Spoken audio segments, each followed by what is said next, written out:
بسم اللہ الرحمن الرحیم۔ نبی علیہ الصلوۃ والسلام کو فرمانے دب الیکم داء الامم قبلکم، سابقہ امتوں کے اندر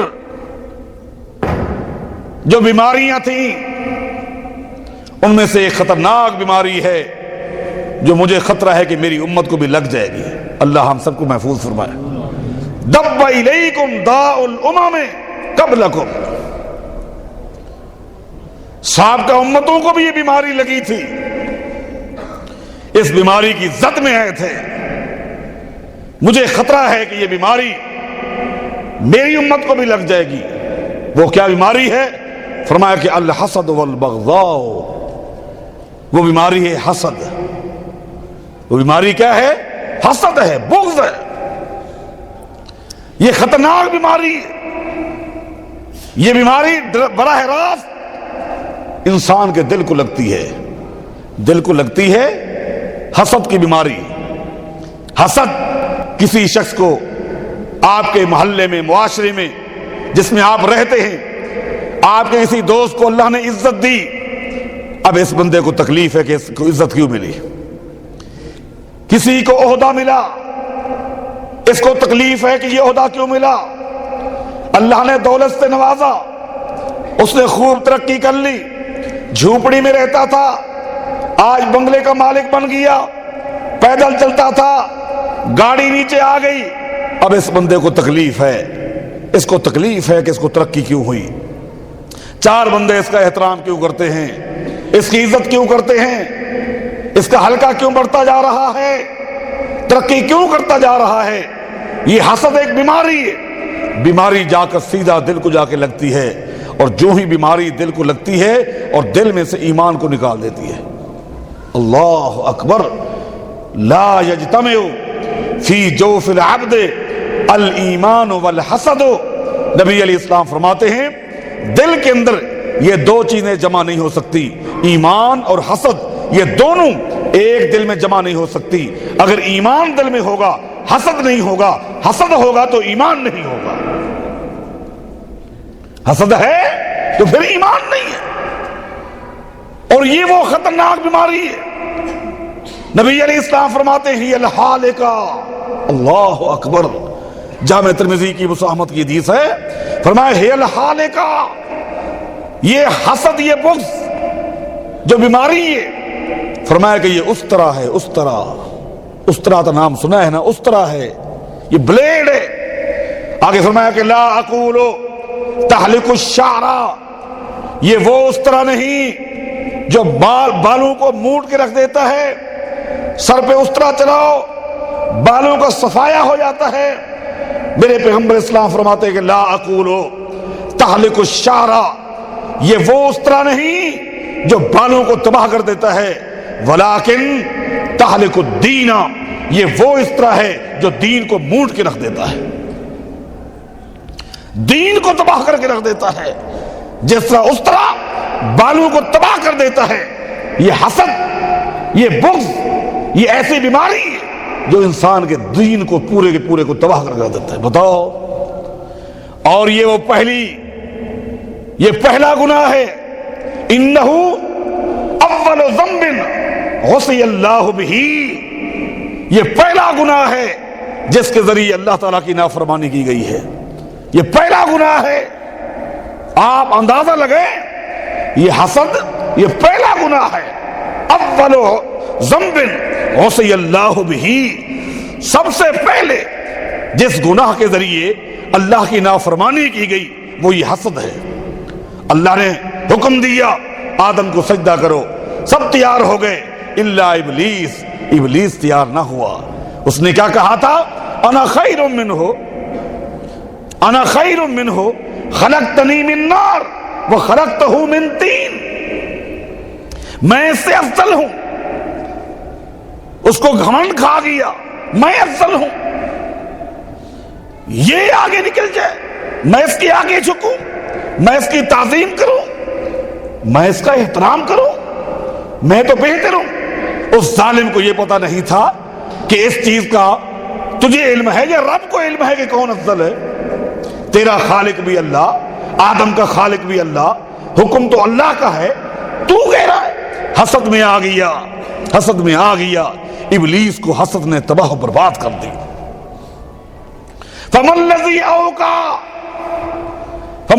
أَوْقَى قابیل علی قتل اخیہ حابیل۔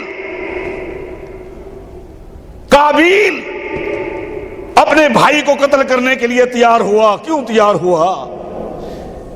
کس چیز نے اکسایا؟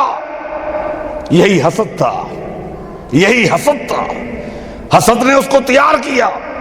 بھائی کا کوئی گناہ نہیں، کوئی نافرمانی نہیں، کوئی زیادتی نہیں، صرف حسد میں آ گیا۔ جو فیصلہ سنا، بغض اور حسد نے اس کو اکسایا۔ فَقَتَلَهُ فَأَصْبَحَ مِنَ الْخَاسِرِينَ، آخر بھائی کو قتل کر دیا۔ اللہ اکبر، پہلا قتل ہوا آدم کی اولاد میں، پہلا قتل ہوا حسد کی وجہ سے ہوا، اور قیامت تک جو قتل ہوتے رہیں گے اس گناہ کے اندر برابر کا یہ شریک رہے گا۔ آپ غور کریں، یوسف علیہ السلام کا کیا قصور تھا؟ ان کی غلطی تو بتاؤ۔ کیا یوسف علیہ السلام اپنے بھائیوں کو گالیاں دیتا تھا، اپنے بھائیوں کی نافرمانی کرتا تھا، بے ادبی کرتا تھا، گستاخی کرتا تھا؟ کیا قصور تھا؟ کوئی قصور نہیں، تو پھر کیوں کنویں میں ڈالا گیا؟ یہی بات تھی، اذ قالوا لیوسف واخوہ احب الی ابینا منا ونحن عصبہ ان ابانا لفی ضلال مبین۔ بھائیوں کو حسد کھا گیا، حسد کھا گیا کہ بابا کی پوری توجہ یوسف کی طرف ہے، بابا کی پوری توجہ بنیامین کی طرف ہے، ہماری ایک ٹیم ہے، بابا لگتا ہے کہ صحیح راستے پہ نہیں چل رہا۔ حالانکہ یہ فطری چیز ہے، گھر کے اندر جو چھوٹے بچے ہوتے ہیں سب کی توجہ کا مرکز وہی ہوتے ہیں، زیادہ پیارے وہی ہوتے ہیں، لاڈ ان سے کیا جاتا ہے، لیکن ان کو تکلیف ہوئی، ان کو حسد کہ بابا ہر وقت یوسف کی طرف توجہ کرتا ہے۔ اب معاملہ ختم کریں، یوسف علیہ السلام کا کوئی قصور نہیں، حسد بھائیوں کو کھا گیا، نتیجہ یہی نکلا، یوسف علیہ السلام کو کنویں میں ڈال دیا۔ بیچارہ بھائی کنویں میں پڑا ہوا ہے، اور بابا وقت کا پیغمبر رو رہا ہے، روتے روتے اس کی آنکھیں سفید ہو گئی۔ یوسف علیہ السلام کبھی جیل خانے میں، کبھی کہیں مدت مدید تک جدائیاں ڈال دی۔ کیوں؟ غلطی کیا تھی؟ کوئی نہیں سوائے حسد کے۔ یہود جب بھی کسی قوم کے ساتھ لڑائی ہوتی یہودیوں کی، آگے سے کیا کہتے؟ ان قریب ایک نبی آنے والا ہے، ان قریب ایک نبی آنے والا ہے، پھر اس نبی کے ساتھ مل کر تمہارے ساتھ مقابلہ کریں گے۔ وہ نبی آ گئے، امام الانبیاء، اکرم الانبیاء، افضل الانبیاء محمد الرسول اللہ صلی اللہ علیہ وسلم تشریف لے آئے، یا انتظار کر رہے تھے، اب آ گئے اللہ کے پیغمبر، انکار کر دیا۔ کیوں؟ حسد۔ حسد کیا کہ آج تک جتنے نبی آئے اسحاق علیہ السلام کی اولاد سے آئے، ہمارے دادا ہمارے باپ اسحاق کی اولاد میں سے آئے، یہ نبی اسماعیل کی اولاد میں سے آ گیا، اور آخری نبی ختم نبوت افضل الانبیاء اکرم الانبیاء ہمارے باپ کی اولاد میں سے نہ آیا، اسماعیل کی اولاد میں سے آیا۔ یہ حسد۔ ود کثیر من اہل الکتاب یردونکم من بعد ایمانکم کفارا حسدا من عند انفسہم، حسدا من عند انفسہم۔ حسد کھا گیا یہودیوں کو، حالانکہ من بعد ما تبین لہم الحق، وہ مان چکے تھے، ان کو یقین تھا کہ سچے نبی محمد الرسول اللہ ہیں صلی اللہ علیہ وسلم، لیکن حسد کی وجہ سے یہودیوں نے نہ مانا۔ صنادید قریش، قریشیوں کے وڈیروں نے کیا نبی علیہ السلام کی نبوت کو نہیں سمجھا تھا؟ انہیں علم نہیں تھا؟ انہیں علم تھا، پھر کیوں نہیں مانا؟ کلمہ کیوں نہ پڑھا؟ یہی تھی لولا انزل ھذا القرآن علی رجل من القریتین عظیم۔ وہ کہنے لگے ہمیں سمجھ نہیں آئی یہ قرآن علاقے کے کسی چودھری کے اوپر نازل کیوں نہیں ہوا؟ ایک یتیم بچہ جو کل تک یتیم تھا، مکے کے لوگوں کی بکریاں مزدوری پہ چلانے والا، مزدوریاں کرنے والا، آج وہ نبی بن گیا۔ یہ چیز ان کو کھا گئی، حالانکہ ان کو معلوم تھا۔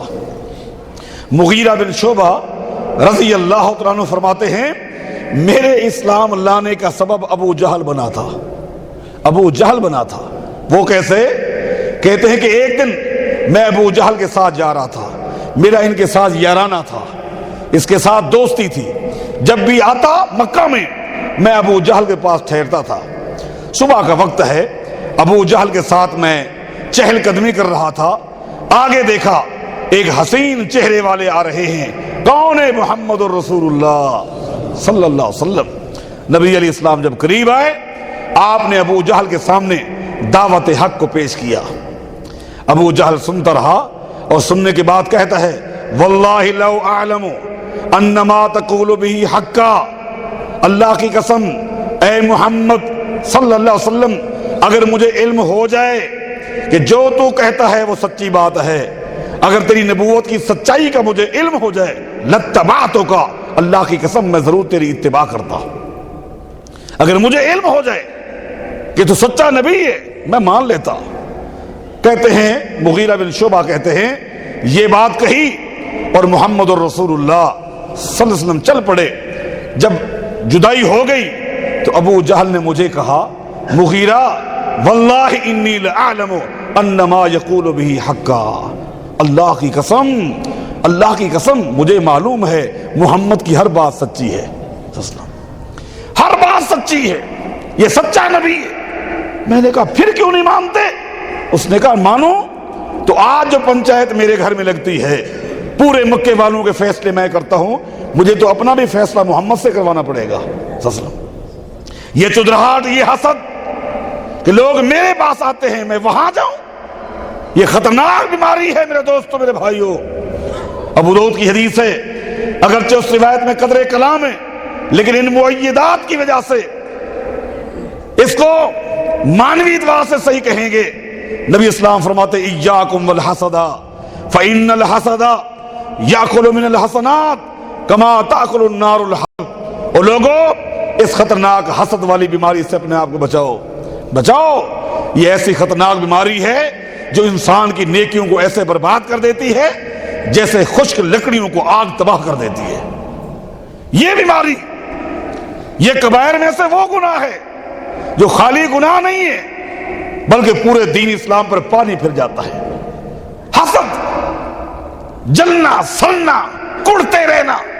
امام حسن بصری رحمہ اللہ فرمایا کرتے تھے ما رأیت ظالما اشبہ بمظلوم من الحاسد۔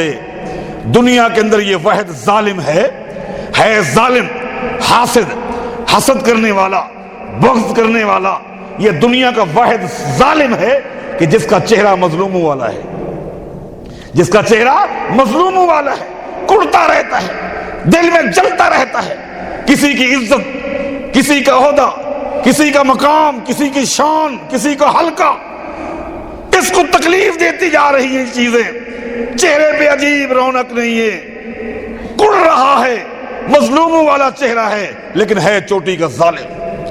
میرے دوستو، میرے بھائیو، ان خطرناک بیماریوں سے اپنے آپ کو بچاؤ جو انسان کے نیک اعمال بھی تباہ کر دیتے ہیں۔